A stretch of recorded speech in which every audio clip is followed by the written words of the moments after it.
Hola estudiantes, vamos a revisar un ejercicio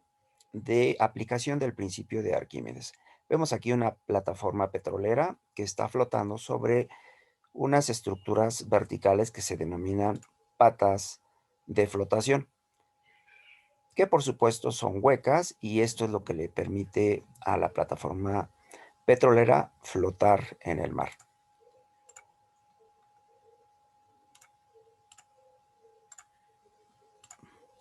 Bien, el ejercicio consiste en que esa pata de flotación típica le vamos a asignar unas medidas específicas,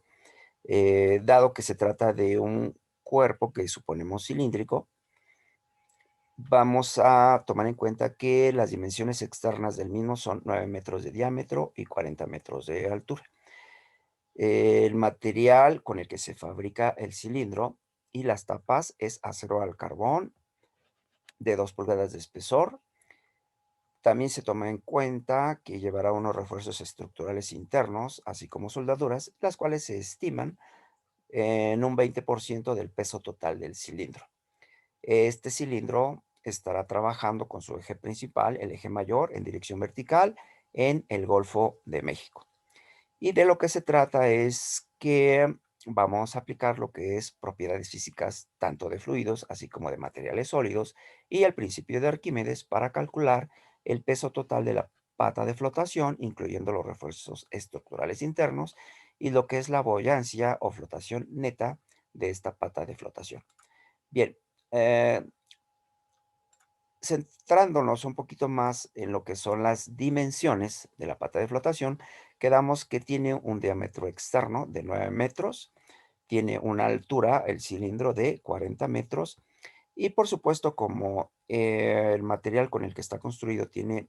2 pulgadas de espesor, vemos aquí un espesor, aquí otro espesor, y eso nos permite establecer lo que es el diámetro interior del cilindro, el cual a su vez corresponde a lo que es el diámetro exterior de las tapas del cilindro que irían arriba y abajo de él mismo. Bien, concentrándonos ahora únicamente en lo que es el cuerpo cilíndrico, recordamos que tiene 9 metros de diámetro exterior y una altura de 40. Por lo tanto, aplicando las propiedades físicas, en este caso de materiales sólidos, y si este cilindro nosotros lo cortamos y lo extendemos, se vería como un rectángulo plano el cual tendría en una de las dimensiones, digamos, la parte superior del rectángulo, sería nada menos que el perímetro de este círculo, el cual pues se calcula multiplicando pi por el diámetro del cilindro, que en este caso, aquí ya estamos realizando los cálculos, pi por el diámetro nos da un desarrollo de ese perímetro de 28.274 metros, que a su vez lo vamos a multiplicar por la altura de este rectángulo, que es de 40 metros, y también por lo que es el espesor del material, que aquí ya convertimos a metros, que es de 0.05 metros. Por tanto, una vez que hacemos los cálculos respectivos, encontramos que el volumen del material de esta placa de acero con forma plana es de 56.55 metros cúbicos. Y una vez que ya tenemos el volumen que ocupa ese material, vamos a considerar lo que es el concepto de peso específico, el cual representamos por gamma. El peso específico, si nos acordamos, es la división que hay entre el peso de un material y el volumen que ocupa el mismo. Ahora bien, si de esta fórmula nosotros despejamos lo que es el peso de ese material, implica que el peso específico de ese material, que es un valor conocido que encontramos en tablas de ingeniería, como vemos aquí, el peso específico para el acero,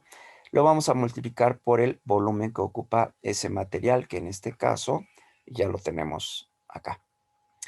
Haciendo las operaciones respectivas, multiplicamos el valor del peso específico del acero, en este caso vamos a utilizar los kilonewton sobre metro cúbico, que es de 77.107, por el volumen que ocupa ese material que tiene estas medidas, como quedamos acá, y encontramos que el peso de ese material será de 4,360,40 kilonewtons. Y bueno, pues ya tenemos el peso de esa placa de acero que nos permitirá formar el cilindro una vez que se role. Ahora vamos a analizar lo que son las tapas de ese cilindro de acero y para ello recordamos que como el diámetro exterior del cilindro de acero es de 9 metros, le vamos a restar 2 veces el espesor, es decir, al diámetro exterior le vamos a restar este espesor y este espesor para que nos dé a su vez el diámetro interno que representamos con D minúscula, como vemos aquí. Haciendo las operaciones respectivas, a 9 metros le restamos 2 veces el espesor y nos queda un diámetro para la tapa o cada una de las tapas de 8,9 metros. Y por supuesto el espesor seguirá siendo 2 pulgadas. Nuevamente, aplicando el concepto de peso específico, despejamos lo que sería el material y para ello vamos a multiplicar el peso específico del acero que ya conocemos acá, que es un dato que encontramos en tablas de ingeniería,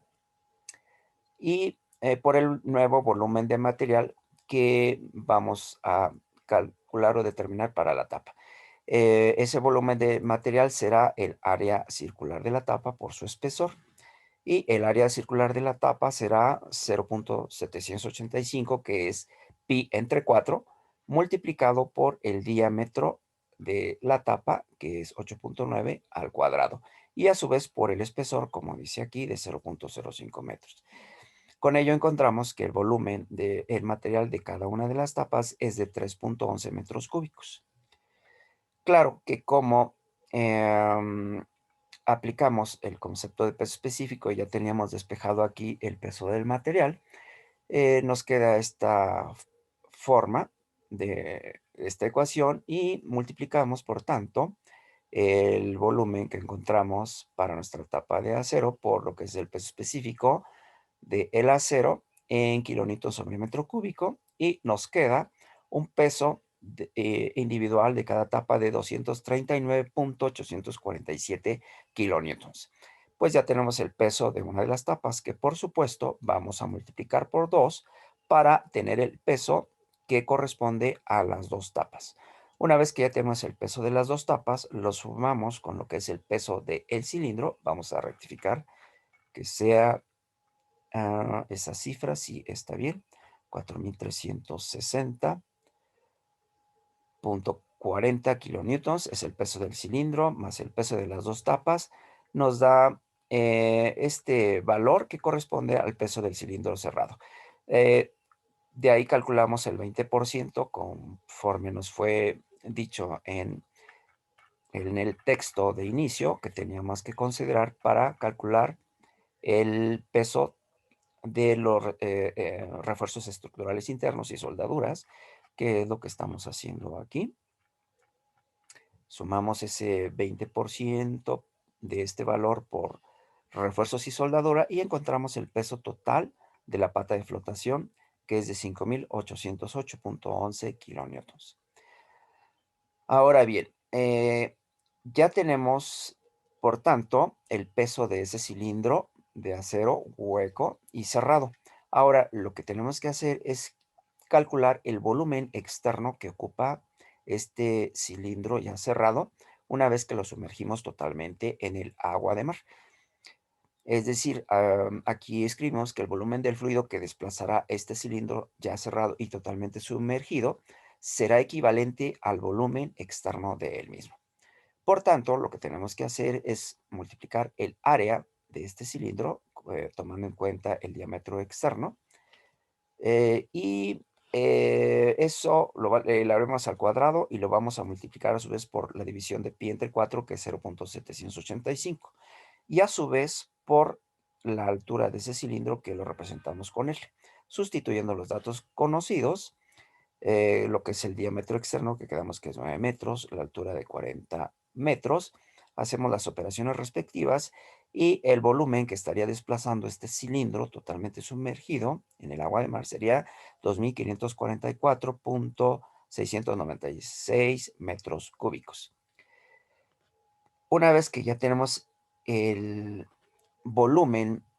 que sería capaz de desplazar este cilindro cerrado en el mar y considerando que el peso específico del agua de mar, pues tiene estos valores que también encontramos en tablas,